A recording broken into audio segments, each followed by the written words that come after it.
स्वरूपाय नमोऽस्तु नामजल्पिने नमोऽस्तु नामशुद्धाय नमो नममयाय च पतितपावन जय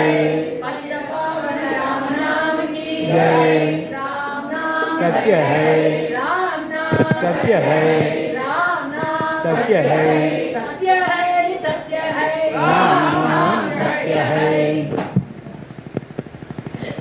ध्यायन् कृते यजन् यज्ञैः अच्छयन् द्वापरायां कदाप्नोति तदाप्नोति कलौ संकीर्त्य केशव கிருதயுகத்திலே தியானம் விதிக்கப்பட்டது, யாகயஜ்ஞாதிகள் விதிக்கப்பட்டது. துவாபரத்திலே பூஜை விதிக்கப்பட்டது. இப்பொழுது நாமம் விதிக்கப்பட்டது. பிளெயினாக சொல்லிருக்கு. ஏன் இப்போ அதெல்லாம் பண்ணக்கூடாதுன்னா, பண்ணலாம், அதுக்கு தகுந்த உன்னுடைய சக்தியும் இல்லை, சூழ்நிலையும் இல்லைன்னு புரிஞ்சுக்கணும். பண்ணக்கூடாதுன்னு அர்த்தம். அதே மாதிரி இப்போது மட்டும்தான் நாமும் சொல்லலாம், அப்போ நாமம் இல்லைன்னும் திரேதாயுகத்தில் இல்லைன்னும் கிடையாது. எல்லா காலத்தையும் எல்லாம் இருக்குது. எதை எந்த நேரத்தில் எப்படி எப்படி செய்யணுமோ அப்படி செய்கிறவன் தான் அறிவாளின்னு சொல்லி. கூடவே ஏராளமான ஸ்லோகங்கள் இருக்கு. காலட்சேபோ ந கர்த்தவ்யம் க்ஷீணமாயு க்ஷணேச்சனே யமஸ்ய கருணா நாஸ்தி கர்த்தவ்யம் ஹாரி கீர்த்தனாஸ். யார் எந்தெந்த தர்மத்தை எவ்வளோ காலம் செய்திருந்தாலும் செய்ய முடியாத ஒரு சூழ்நிலை வரத்தான் வரும். அது இயற்கை. அப்படி வரும்பொழுது என்ன செய்கிறது, இத்தனை நாளாக நம்ம பண்ணிட்டுமே இதெல்லாம் செய்ய முடியுமே அப்படின்ற கவலையை விட்டுட்டு என்ன செய்யணும், ஹரிகீர்த்தனம் செய்யணும். கடைசி முடிவு ஹரிகீர்த்தனம்னா ஏதோ பகவான் நாமனா ராமநாமந்தான் அப்படிலாம் யாருக்கு எந்த நாமம் செலக்ட் பண்ணாமையே அது யாரை செலக்ட் பண்ணிட்டோ அந்த நாமம் அவர்களுக்கு வசதி, அந்த நாமம் அது. ஆனால் ராமநாமம் வசதி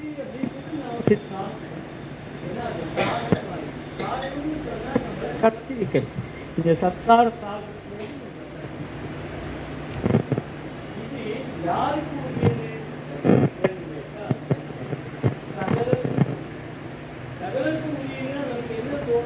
ஆண்பால் அதுக்கப்புறம் பெரியவா சின்னவா வியாதி வியாதி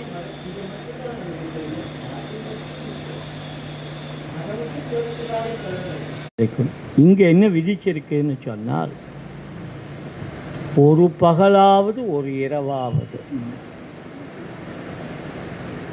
அவள் சொல்ல வந்தது ஒரு நாள்னு சொல்ல வந்தா, நம்மளாம் முடியாதுன்னு அவளுக்கு தெரியும். ஒரு பகலாவது ஒரு இரவாவதுன்னு கீழே இறங்கி வந்தா, போதேந்தால் அதெல்லாம் தூக்கி சாப்பிட்டான். ஒரே ஒரு முறை நீ பகவன் நாமம் சொல்லு. நல்லா கவனிக்கணும், இந்த இடம் உனக்கு விதிக்கப்பட்டது அல்ல, அது நாமத்தின் பெருமை. ஒரே ஒரு முறை பகவன் நாமம் சொன்னாலும் போதும், உன்னை அது கைவிடாது. ஆனால் அந்த ஒரு முறை சொல்கிறதுங்கிறது உள்ள நீ போய் ஒளிஞ்சிட்டியானா என்ன ஆயிடுவேன்னு சொன்னானா, அப்போது உனக்கு இந்த கதி எத்தனை வருஷம்னு சொல்லும்போது, அங்கே 10 வருஷ தியானம் சொன்னால், ஒரு வருஷம் திரேதாயுகத்தில் சொன்னால், ஒரு மாதம் சொன்னால் அப்படின்னு சொல்லிகிட்டே வரும்போது, இங்கே இந்த ஒரு நாமம்னு சொல்லும்போது இவனுக்கு எப்போ மோட்ச பலன் கிடைக்கும்னு சொன்னால், குறைஞ்சது 10 வருஷ காலம் ஆகும். அடிக்கடி யார் நாமம் சொல்கிறானோ அவனுக்கு 3லிருந்து 10 ஜன்மான்னும், அங்கே ஒரு ஜன்மா, ஒரே ஒரு நாமம் சொன்னாலும் இத்தனை ஜன்மான்ற கணக்கில் இருக்கும்போது 10 ஜன்மானும், இங்கே 3லிருந்து 10 ஜன்மானும். எவன் ஒருத்தன் இதே நாமத்தையே தொடர்ந்து சொல்லிட்டு இருக்கானோ அவனுக்கு 3 ஜன்மாக்குள்ளேனும், யார் ஒருவன் தான் சொல்லும் இந்த நாமம் இது பரபிரம்மத்தின் சொரூபம் என்று அறிந்து சொல்லுகிறானோ அவனுக்கு தட்சணமே அப்பொழுது என்ன ஆச்சரியமே, என்ன மோட்சம்ன்றது என்ன? இங்கே பகவானை அடையுதல்.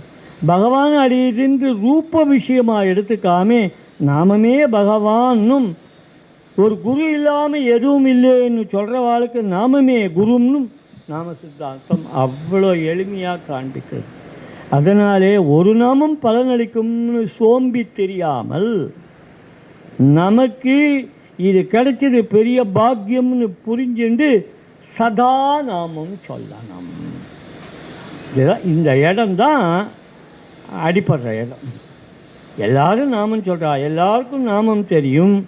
ஆனால் ஒருத்தராவது இதுவே போதும்னு சொல்லி சதா நான் நாமம் சொல்லுவேன் அப்படிங்கிறத குருநாதன் எதிர்பார்க்கிறார்.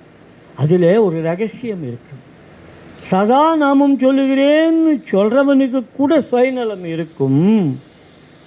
ஆனால் சதா நாமம் நீ சொல்லும் பொழுதும் உன்னுடைய காமங்களுக்காக நீ நாமம் சொல்லலாம். அது பகவத்கீதையில் வருது. அந்த இடம் ஆச்சரியமாக வருது. எப்படி யார் நாமம் சொல்லணும்னு சொல்லும்போது பகவான் 4 விதமாக சொல்லியிருக்கான். ஆர்த்தி, அர்த்தார்த்தி, ஜிக்னாசு, ஞானி. ஆர்த்தியில் நாமம் சொல்கிறது ரொம்ப விசேஷம். ஒரு தீராத கஷ்டம் வந்து எதையும் எதிர்பார்க்காமே கிருஷ்ணா அப்படின்னு நீ ஒரு குரல் கொடுத்துட்டியானா போகும், பகவான் இறங்க. அதனால ஆர்த்தி, அந்த ஆர்த்தி நிஜமாக இருக்கணும். வேறு எந்த வழியும் இல்லை அப்படின்னு நேரடியாக நீ சரணாகதிக்கு போகணும். அந்த சரணாகதி நீ செலக்ட் பண்ணுறதில்லை, அது ஒன்றை செலக்ட் பண்ணுறது. அடுத்தது அர்த்தார்த்தி. அர்த்தார்த்தி நாமம் சொல்கிறது. நாம் எல்லாம் அர்த்தார்த்திகள். எப்போ பார்த்தாலும் ஏதாவது ஒரு தேவை. இங்கே இது இப்படி இருக்கு, அங்கே அப்படி இருக்கு, அவளுக்கு தலைமுடி போயிட்டு, இங்கே இவளுக்கு கேன்சர் ஆகிடுச்சு, அவளுக்கு கல்யாணம் ஆகணுமே, இவனுக்கு வேலை கிடைக்கலையே, எல்லாம் அர்த்தார்த்தி, சகலமும் அர்த்தார்த்தி. அந்த நாமத்துக்கு பிரயோஜனம் இல்லைன்ட்டு இல்லை. அதனால தான் நாமம் சொல்கிறவாள் இது ஏதோ கண்டனம் பண்ணுறது இல்லை. நல்லா கவனிக்கணும். அர்த்தார்த்தியாக இருந்து நாமம் சொல்லக்கூடாதுன்னு அர்த்தம் கிடையாது. ஏன்னு கேட்டால் இகத்துக்கும் பரத்துக்குமானது பகவான். தாராளமாக சொல்லு, நீ தாராளமாக சொல்லு. ஆனால் நீ அதில் மாட்டிக்காத. உன்கிட்ட நாமும் வந்துடுத்தோ, நீ அதை சரியாக புரிஞ்சிக்காம தப்பாக இன்னும் கொஞ்சம் மேலே வா. மேலே வருவா. எங்கே வந்து நிற்பான்னா ஜிக்னாசுன்ட்டு நிலை. அது என்னன்னு கேட்டால் அழுத்து போன நிலை.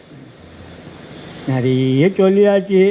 சிலது பலன் கிடைச்சிட்டு, சிலது பலன் கிடைக்கல. இப்போ அழுப்பு வந்துடுத்து.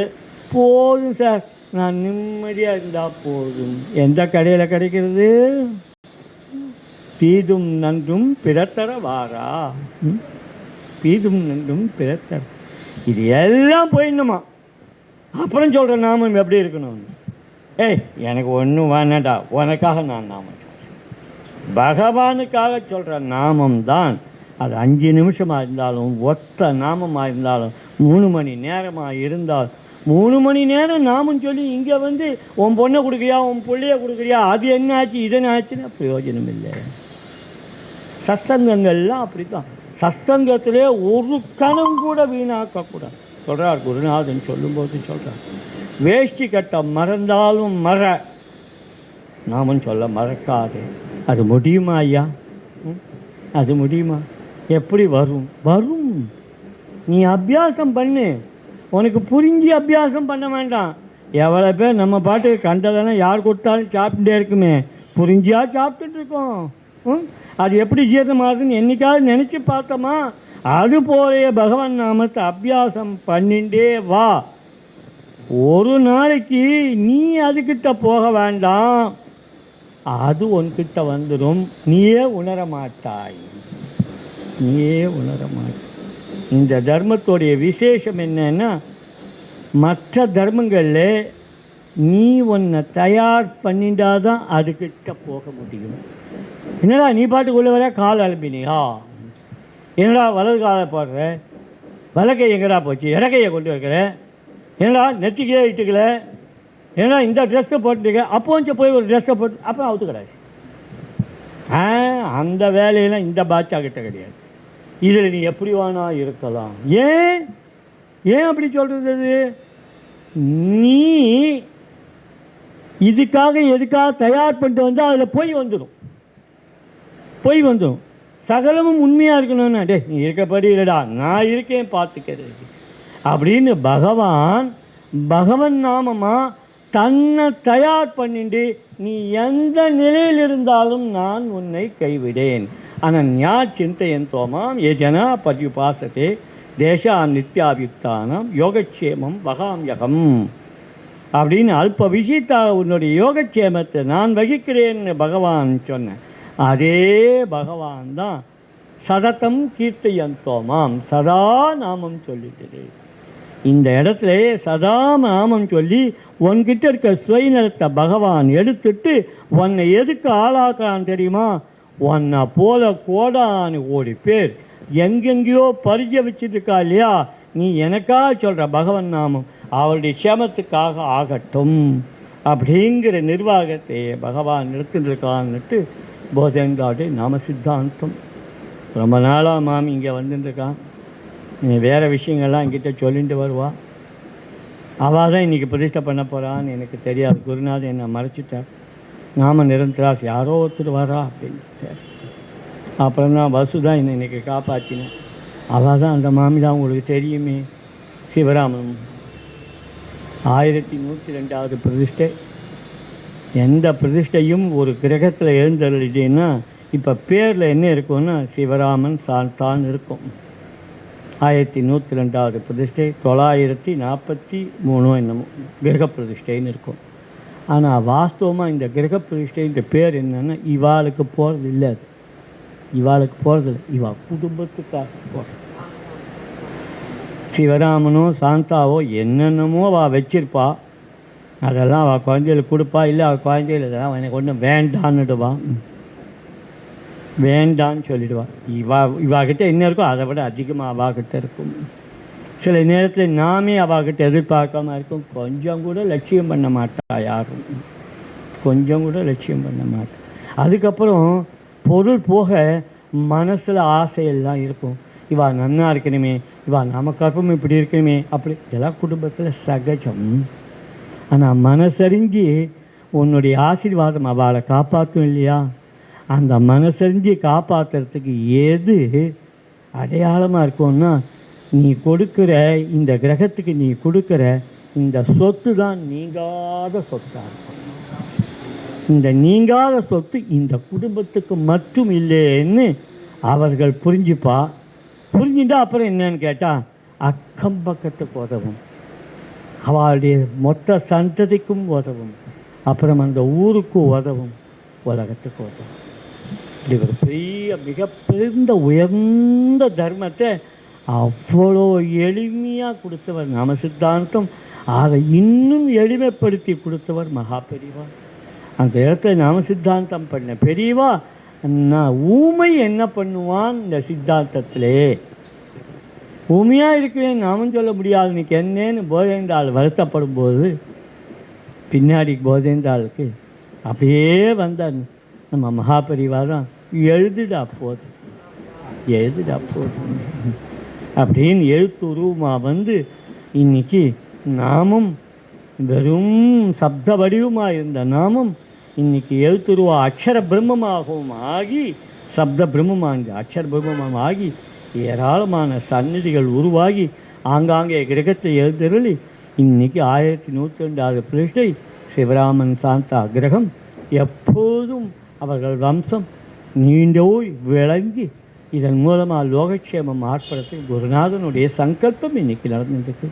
அதற்கு ஏதுவாயிருந்த வசுமதி ரகு அவர்களுக்கும் க்ஷேமம் எப்போதும் நிலவணும்னு பிரார்த்தனை. ராம ராம